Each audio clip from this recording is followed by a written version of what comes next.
Oke, betul.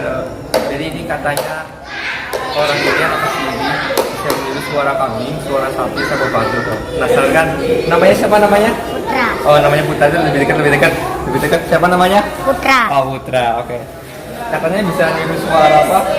Kambing, terus sama sapi, sama batu nggak bisa ya? Oke, coba tiru suara kambing gimana?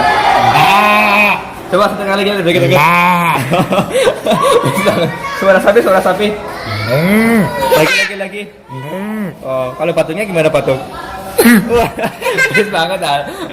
Keren banget guys. Ini namanya Putra guys. Umurnya berapa umurnya? Oh nggak tahu, semuanya nggak tahu. Udah nggak usah makan. Dadah. Dadah. Merah. Oke. Jangan lupa. Subscribe. Jangan lupa subscribe di channel ini. Oke.